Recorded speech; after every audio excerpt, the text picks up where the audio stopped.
The court of silence, the grand tribunal station, hung in the void like a massive crystal cathedral, its transparent walls reflecting the light of 3 different suns. For over 10,000 years, this had been the neutral ground where the greatest disputes of the Galactic Confederation were settled. Today, it would witness something that had never happened before. Captain Sarah Nova pressed her face against the transport shuttle's viewport, watching the station grow larger as they approached. The structure was beautiful in an alien way, all flowing curves and impossible angles that seemed to shift when she wasn't looking directly at them. But beauty couldn't calm the knot in her stomach. She was about to face the most feared judge in known space. The shuttle docked with barely a whisper, and Sarah found herself escorted by 2 towering Corinthian guards, whose metallic exoskeletons clicked with each step. They led her through corridors filled with beings from across the galaxy, all speaking in hushed tones or communicating through the subtle light displays that many species preferred. The air itself seemed heavy with expectation and fear.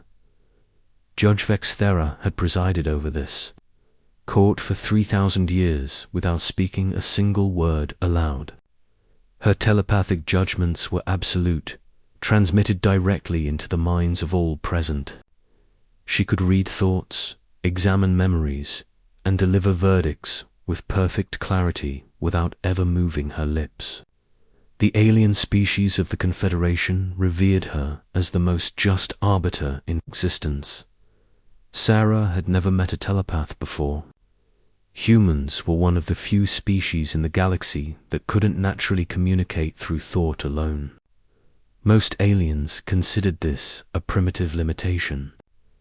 Today, Sarah would discover it might be her greatest advantage. The courtroom itself defied human understanding. There were no chairs, no podium, no traditional setup that Sarah recognized. Instead, beings of various shapes and sizes arranged themselves on floating platforms that adjusted automatically to each species' needs. The walls pulsed with a soft blue light that seemed to respond to the collective emotions of those present. At the center of it all sat Judge Vexthera. She was unlike anything Sarah had ever seen. Her body appeared to be made of living crystal, with faceted surfaces that caught and refracted light in mesmerizing patterns. She had no visible eyes, yet Sarah felt certain she was being observed. The judge's form shifted constantly, never quite settling into a fixed shape, as if she existed in multiple dimensions simultaneously. Around the courtroom, representatives from dozens of species waited in respectful silence.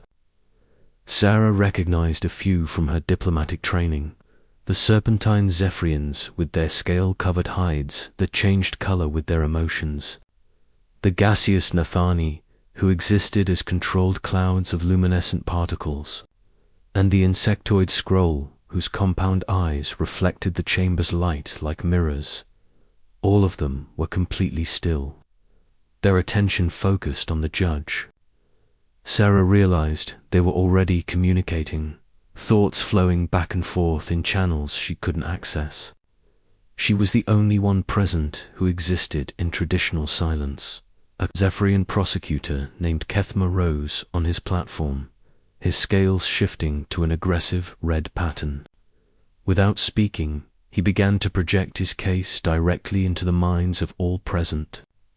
Sarah felt nothing, heard nothing, but she could see the reactions of the other beings as they received his telepathic arguments. From what she could gather through the physical responses around her, the charges were serious. She was accused of trespassing on sacred Zephyrian crystal fields, potentially contaminating sites that had been holy for millennia. If convicted, she could face exile from Confederation space, or worse. The prosecution's case unfolded in absolute silence. Kethma shared what appeared to be memories, emotions, and evidence directly from his mind to the judges. Other witnesses projected their own experiences, creating a complex web of telepathic testimony that Sarah couldn't access or challenge. Judge Vexthera, as crystalline form, pulsed with different colors as she processed the information. Her surfaces reflected the emotional states of those around her, creating a beautiful but alien display. The other beings in the courtroom seemed to understand her reactions perfectly, nodding or shifting in response to thoughts Sarah couldn't hear. For 2 hours, the case proceeded this way. Sarah sat on her assigned platform, watching beings communicate in ways she couldn't comprehend, discussing her fate in channels she couldn't reach. She began to feel like a specimen being examined rather than a defendant with rights. Finally, Judge Vexthera's attention turned to Sarah. The captain felt a strange pressure in her mind, like someone gently knocking on a door. The sensation grew stronger, more insistent, but nothing happened. No thoughts flowed, no mental connection formed. The judge's crystalline form flickered with confusion. The color patterns across her surface shifted to hues Sarah hadn't seen before, urgent and uncertain.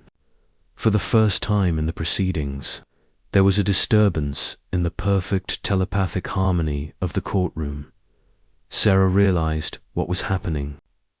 The judge was trying to read her mind and failing. In a court where testimony was extracted directly from the thoughts of witnesses, she was encountering a mind she couldn't access. The other beings in the courtroom began to murmur among themselves, their own telepathic communications creating visible ripples of confusion. Some species could produce audible sounds, and Sarah heard fragments of concern and uncertainty for the first time since the proceedings began. Judge Vexthera made another attempt, her crystalline form brightening with effort. Sarah felt the pressure in her mind increase, but still nothing happened. Human brains, it seemed, were naturally shielded from telepathic intrusion. The prosecutor Kethma's scales shifted to an alarmed yellow pattern. He projected something urgent to the judge, and Sarah saw several other aliens nod in agreement. They were discussing her, she realized, trying to figure out how to proceed with a defendant they couldn't mentally examine. That's when Sarah made her decision. She had sat in silence long enough, watching her fate being decided by beings who couldn't even hear her voice. If they wanted her testimony, they would get it the human way. "Your Honor," Sarah said aloud, her voice carrying clearly through the crystalline chamber. The effect was immediate and dramatic. Every being in the courtroom froze. Judge Vexthera's form stopped its constant shifting and became perfectly still. The soft blue glow of the walls flickered and intensified. Several smaller alien species actually fled their platforms in panic at the sound of vocalized speech. Sarah had never realized how powerful her voice could be until she used it in a place where no one expected to hear it. The acoustics of the chamber amplified her words, making them ring with authority she didn't know she possessed. "Your Honor," she repeated, standing on her platform, "I request permission to present my defense in the manner of my species." Judge Vexthera, as crystalline surface began to pulse with new colors. Patterns Sarah was beginning to recognize as signs of deep thought. For several long moments, no one moved.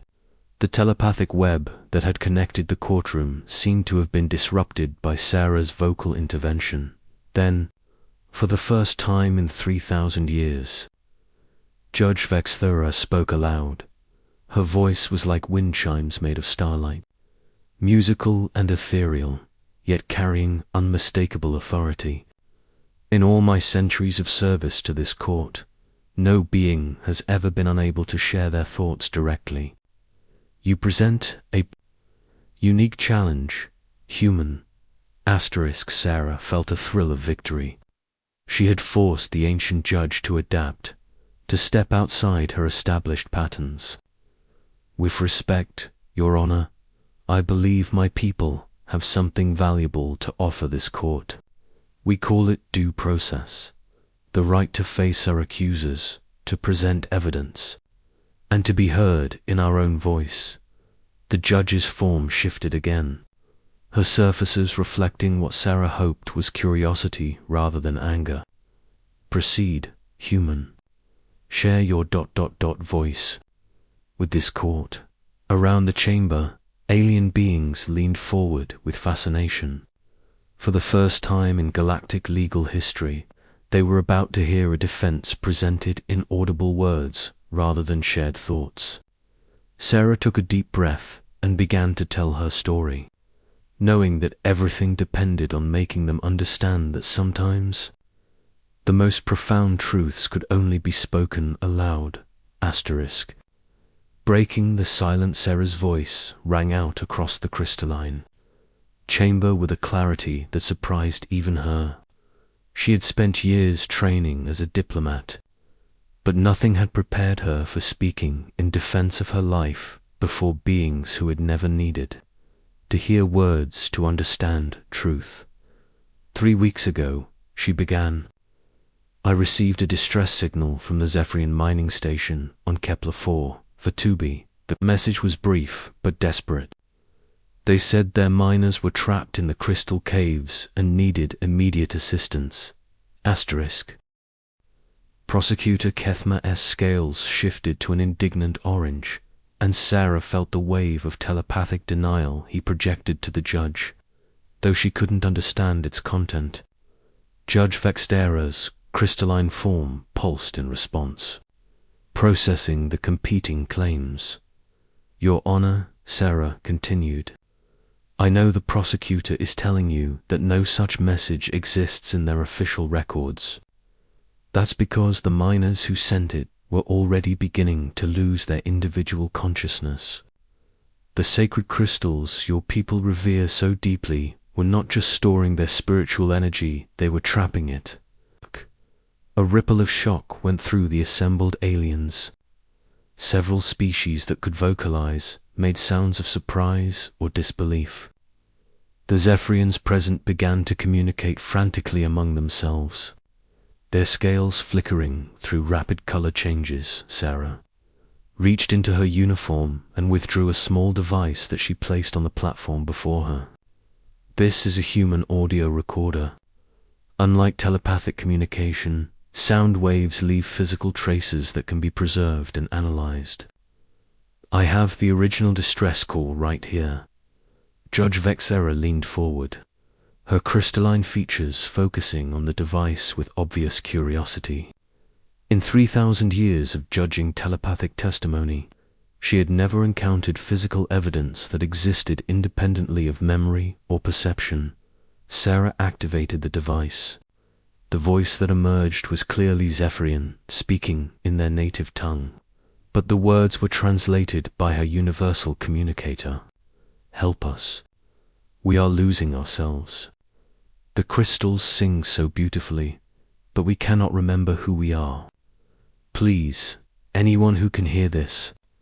The mining station on Kepler 4 for 2B. We are becoming part of the song, ... Double quotes, the message dissolved into a haunting melody that seemed to resonate through the chamber itself. Several aliens physically recoiled from the sound, and Sarah noticed that the Zephyrians present had gone completely still. Their scales locked in patterns of deep purple that she had learned indicated profound sadness or loss.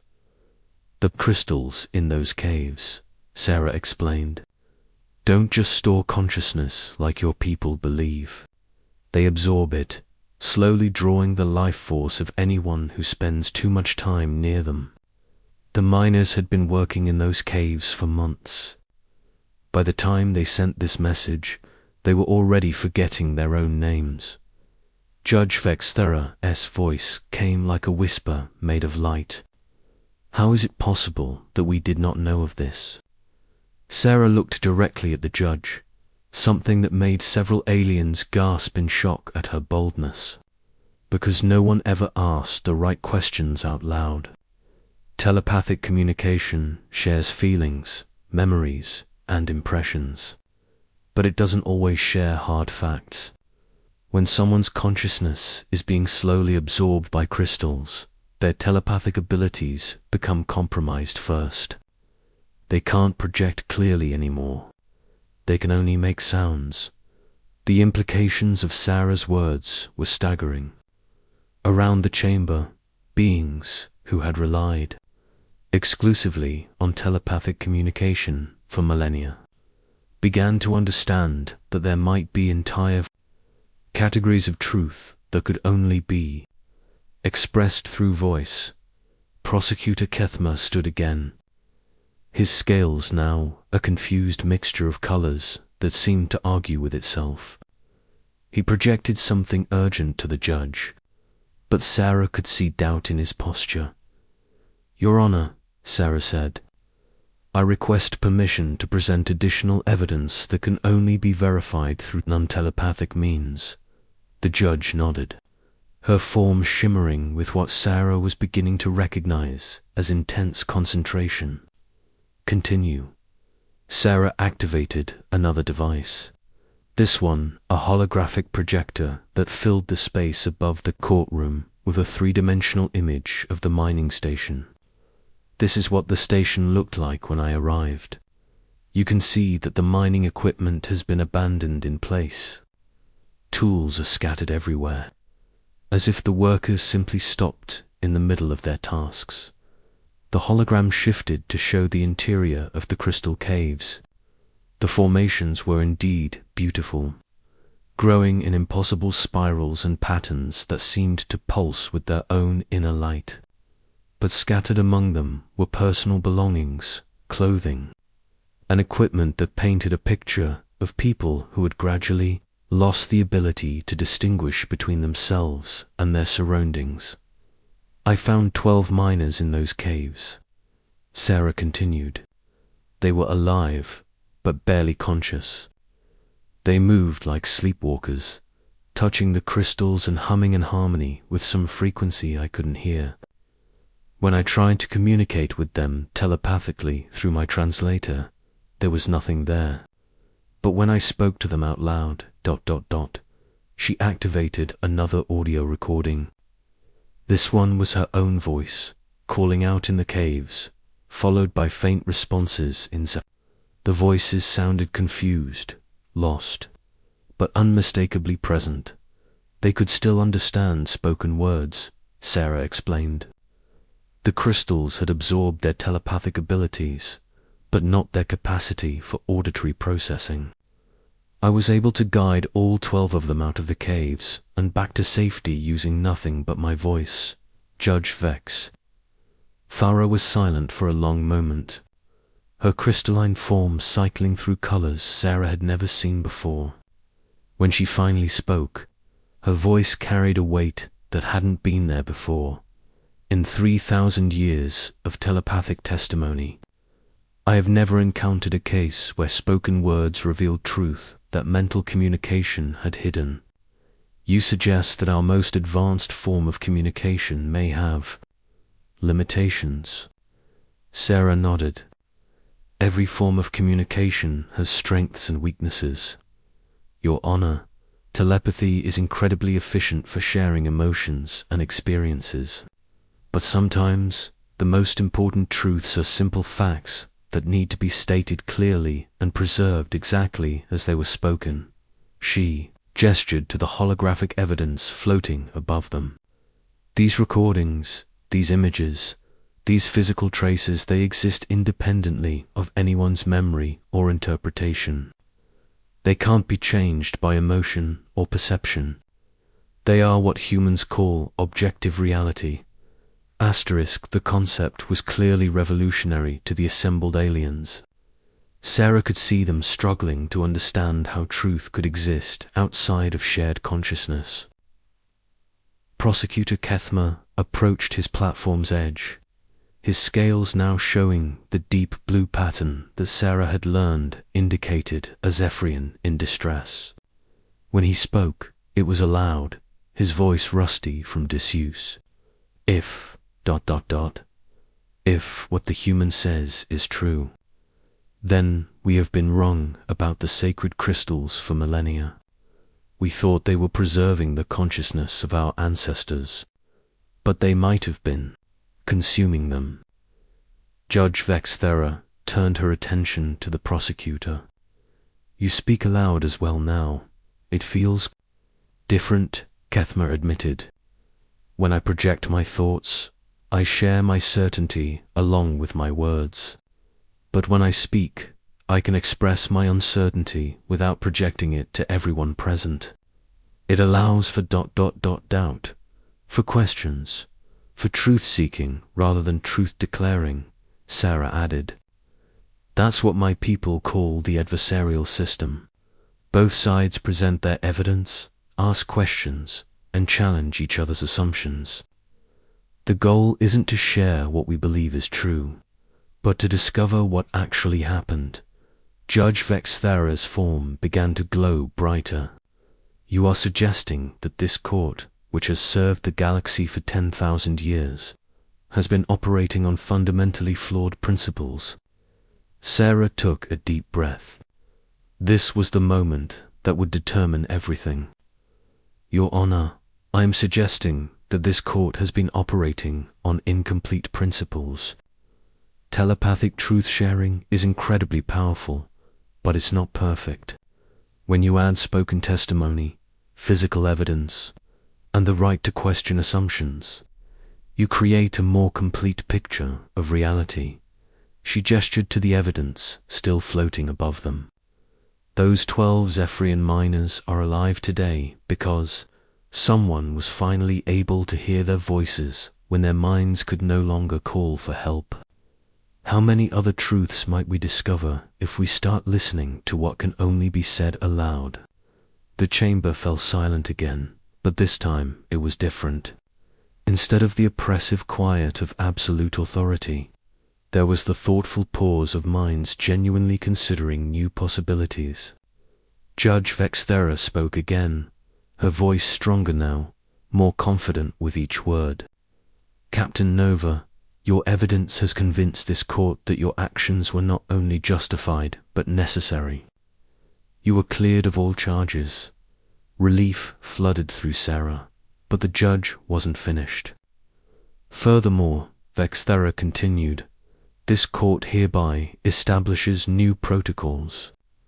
From this day forward, all testimony must be available in both telepathic and audible forms. Physical evidence will be given equal weight to mental impressions. And most importantly, any being has the right to question the testimony of others. Through spoken challenge, the reaction was immediate and overwhelming. Beings throughout the chamber began to speak aloud for the first time in their lives, their voices mixing in a cacophony of wonder, fear, and excitement. Sarah realized she was witnessing the birth of a new age in galactic justice. Judge Vexthera stood, her crystalline form reaching its full, impressive height. When she spoke now, her voice carried across the chamber with natural authority that needed no telepathic enhancement. Captain Sarah Nova of Earth, you have given this court a gift more valuable than you realize. You have shown us that truth is not a single note, but a symphony that requires many different instruments to play in harmony. We thank you for teaching us to hear the music we had been missing. As Sarah left the courthouse, escorted now by beings who looked at her with newfound respect rather than suspicion, she could hear the sound that would change galactic civilization forever. The sound of thousands of alien voices learning to speak their truths aloud, one word at a time. Behind her, Judge Vexthera continued her first spoken conversation in 3,000 years, asking questions, expressing doubts, and discovering that sometimes the most profound wisdom came not from the thoughts we shared, but from the words we chose to say out loud. The age of silent justice was over. The age of spoken truth had begun. Asterisk.